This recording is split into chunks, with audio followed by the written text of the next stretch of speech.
శ్రీమతి నమః. భ్రష్టు పట్టించేయడంలో మనకంటా ముందు ఎవరు ఉండరు. మిగతా దేశాల్లో దేశం గురించి ఆలోచిస్తారు. ఏదైనా పిల్లలకి నేర్పించేటప్పుడు వాళ్ళకు ఉపయోగపడేది ఏదైనా నేర్పిస్తారు. మనం మాత్రమే భ్రష్టు ఎలా పట్టేయాలి, మన పిల్లల్ని ఎలా భ్రష్టత్వానికి తీసుకువెళ్ళిపోవాలి అది మనం ఆలోచిస్తాం. అదే మన టార్గెట్. నిన్న ఒక రీల్ పంపించారు ఎవరో. అందులో ఆడపిల్లకి తాళి కడుతోంది.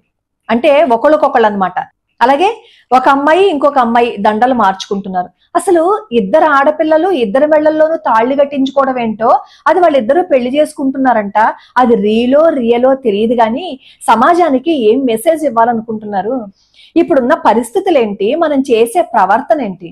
పోనీ కనీసం దేశం గురించి మాట్లాడక్కర్లా, మంచి మంచి స్కిట్స్ చేయొచ్చు కదా. ఈ ఆడపిల్లలు ఒకళ్ళకొకళ్ళు తాళ్లు కట్టుకోవడం, ఒకళ్ళకొకళ్ళు కాపరాలు చేసుకోవడం ఇవా మనం చూపించేది? మనమే నాశనం అయిపోతుంటే ఇంకా పిల్లలకి ఏం చెప్తాము? ఆ పిల్లల్ని కూడా దగ్గరుండి మరీ చెడగొట్టేస్తున్నారు. సమ్మర్ క్యాంప్స్ అంట వాళ్ళు మొదలు పెట్టారు. ఆ టీవీ ఛానల్ వాళ్ళు చూస్తుంటేనే చీ అనిపించింది. అంటే ఇంకెంతకు మించి మనం పిల్లలకి నేర్పించడానికి ఏమి లేవన్నమాట. పిల్లలకి ఏదైనా నేర్పించాలి అంటే ఈ లవ్ సాంగ్స్, ఆడపిల్లలకి మగ పిల్లవాడికి మధ్య ఉన్న లవ్వు, ఇవి మాత్రమే మనం చూపించగలమా? ఇంకింతకు మించి మనం పిల్లల్ని చూపించలేమా ఏమిను? వాళ్ళిద్దరూ డైలాగులు వేసుకుంటే ఇంతున్నాడు వాడు, ఆ పిల్ల ఇంత ఉంది. వాడు డైలాగులు వేసుకుంటుంటే వాడు ఏదో గొప్ప పని చేసేసినట్టు పక్కకి వెళ్ళి హిహిహి అని నవ్వుకుంటున్నారు. ఈ రోజు ఈ హిహి అని నవ్వుకుంటాం కదా మన పిల్లలు వేసే ఆ వేషాలను చూసి. అబ్బా, నా కొడుకు కాబట్టి ఎంత చక్కగా మాట్లాడాడు, నా కూతురు కాబట్టి ఇలా మాట్లాడిందని చెప్పి మనం అనుకుంటున్నాం కదా. రేపొద్దున్న వాళ్ళని చూసి పక్కవాడు నవ్వుతాడు. అప్పుడు మనం తలదించుకోవాల్సి వస్తుంది. అప్పుడు తలదించుకోకూడదు అంటే అలాంటి చెత్త ప్రోగ్రామ్స్ వేయించడం మానేయండి. ఈ చెత్త ప్రోగ్రామ్స్ వేయించడం బట్టే కదా మిగతా వాళ్ళు కూడా చూసి దాన్ని ఇన్స్పిరేషన్ గా తీసుకుంటారు. పిల్లల్ని కూడా ఇంట్లో అలాంటి ప్రోగ్రామ్స్ కి వాళ్ళు ఎక్కువగా ప్రోత్సహిస్తూ ఉంటారు. ఆ సినిమా పాటలు కూడా నీకోసం ఇదంతా త్యాగం చేసేసానన్న ఈ సినిమా పాటలు. అలాగే ఈ ఆడపిల్లలకి మగ పిల్లలకి మధ్య కూడా ఈ లవ్ ట్రాక్ అన్నమాట. అది స్క్రిప్టెడ్ అయి ఉండొచ్చు, పిల్లలకి సొంతంగా వచ్చి ఉండకపోవచ్చు. కానీ ఆ స్క్రిప్టెడే ఎందుకు పిల్లలకి నేర్పించాలి? ఇంతకు మించి పిల్లలకి మనకు నేర్పించడానికి ఏం లేదా? పూర్వకాలంలో ఎంతో చక్కటి ఆటలు ఉండేవి. ఆ ఆటలన్నీ సరదాగా ఫన్నీగా ఆడించచ్చు కదా. నిజంగానే ఫన్నీగా చూపించాలి అని అనుకుంటే పరమానందయ్య శిష్యుల కథ అని ఇలా పాత సినిమాల్లో చక్కటి స్కిట్స్ ఉంటాయి. అవి వేయించచ్చు కదా. అవి వేయిస్తే చక్కగా సమాజంలోకి ఒక మెసేజ్ని తీసుకెళ్తాం. లేదు అంటే దేశభక్తుల్లోనే మంచి స్టోరీస్ ఉంటాయి, వాటినే స్కిట్స్ కింద వేయించచ్చు కదా. లేదు అంటే ఒక సమాజానికి ఒక మెసేజ్ ఇచ్చే డైలాగ్స్ వేయించచ్చు కదా. లేదు అంటే ఆడపిల్లలకి మగపిల్లలకి మధ్య బంధాన్ని ఇంకా అద్భుతంగా చూపించచ్చు కదా.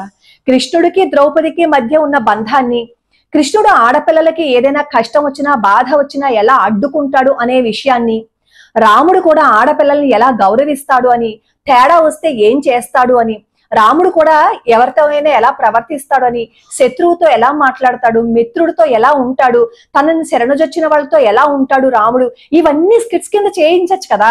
ఇవన్నీ వదిలేసి పిల్లలకి లవ్ ట్రాక్లతో మనమేమో ఆ స్కిట్స్ అన్ని వేయిస్తూ వాళ్ళు ఏదో ఆ డైలాగులు వేసినప్పుడు గొప్ప పని చేసినట్లుగా నవ్వుకుంటున్నాం కదా. ఇంతకంటే సిగ్గుచేటు ఇంకోటి ఉంటుందా? ఇంతకంటే దరిద్రం ఇంకోటి ఉంటుందా? అసలు మనం చిన్నప్పటి నుంచి పిల్లలకి ఇలాంటివి ట్రైన్ చేస్తున్నాం కదా చెప్పి, రేపొద్దున పెద్ద అయిన తర్వాత వాళ్ళు అద్భుతంగా ఉండాలి, అద్భుతాలు చెయ్యాలి అని అనుకోవటంలో ఎంత హాస్యాస్పదంగా ఉంటున్నది. మనం అలా కోరుకోగలం అప్పుడు? అంటే ఇప్పుడు మనం ప్రొఫెషన్ ఏదైతే ఉందో దాన్ని మనం పిల్లల మీద రుద్దేస్తున్నాం అనమాట. అంటే మన వారసుల కింద వాళ్ళు రావాలి. ఇది నేను ఎవరిని పేరు పెట్టడం కోసం మాట్లాడటం లేదు. అందులో నటించే నటీమణులు పిల్లలందరూ కూడా అందులో స్కిట్స్ లో నటించారు. వాళ్ళ ప్రొఫెషన్ పిల్లలు అందిపుచ్చుకోవాలి అనుకోవటంలో తప్పేం లేదు. కానీ చిన్న పిల్లల చేత అలాంటి స్కిట్స్ వేయిస్తారా? అలాంటి డైలాగులా? అదేదో గొప్ప డైలాగులు అనుకుంటూ అక్కడ ఉన్న వాళ్ళందరూ నవ్వుకుంటూ కిచకిచా నవ్వేసుకుంటున్నారు కదా. వాళ్ళని చూసి ఇంకొకరు భ్రష్టు పట్టుకుపోరా? వాళ్ళని చూసి ఇంకొకరు నాశనం అయిపోరా? ఇప్పుడున్న పరిస్థితి ఏంటి? మనం దేశానికి అందించవలసింది చక్కటి పిల్లల్ని, చక్కటి ప్రవర్తనని, అంతే తప్ప ఇప్పటి నుంచే మనం విషం కమ్మేసి వాళ్ళలో విషం పోసేసి లవ్ ఈ దిక్కుమాల లవ్ తగలబడిపోను. ఇదా లవ్ అంటే? తల్లి కొడుకు మధ్య ప్రేమ చూపించలేరా?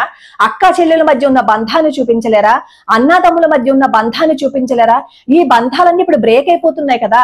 ఆ బంధాలన్నీ నిలుపుకునేటట్లు ఆ పిల్లలకి స్కిట్స్ అవన్నీ చూపించలేరా? ఆ డైలాగ్స్ చూపించలేరా? ఆ పాటలు లేవా ఇంకా?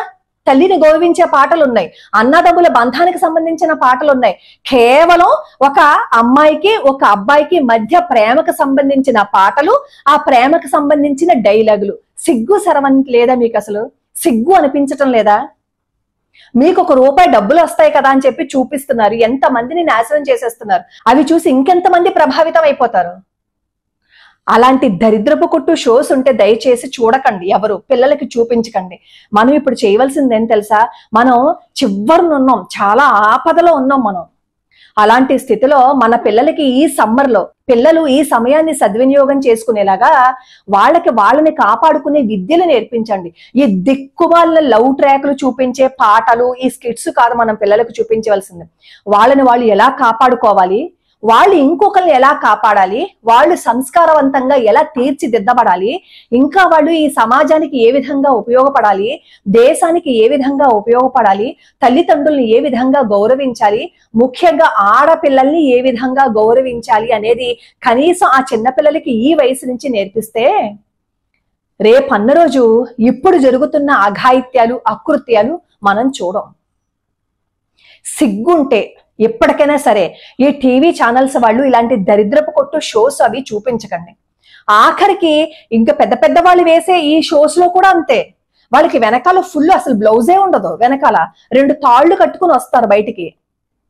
అలాగే వాళ్ళు వేసే డైలాగులు కూడా డబల్ మీనింగ్ డైలాగులు. అక్కడ కూడా చూడండి, ఆ ఎదురుగుండా ఈ 2 ఫ్యామిలీస్ ఉంటాయి. ఆ 2 ఫ్యామిలీస్ లో కూడా వాళ్ళ మధ్య చూపించే బంధాన్ని కూడా ఎంత దరిద్రంగా చూపిస్తున్నారో ఆ బంధాలని. ఏవైనా అంటే బయట జరిగేవే కదా మేం చూపిస్తున్నాము అంటారు. మీరు చూపించడం మానేస్తే బయట జరగవు కదా. మీలాంటి దిక్కుమాలిన షోస్ చూసే కదా అందరూ ఇన్స్పైర్ అయిపోయి ఇలాంటి మార్గాలను ఎంచుకుంటున్నారు. మీరు సిగ్గు శరం ఉంటే, మీరు కూడా భారతీయులు ఉంటే, మీరు హిందువులుగా పుట్టుండుంటే ఇలాంటి దరిద్రపు కొట్టు షోలతో పిల్లల్ని నాశనం చేసేయకండి.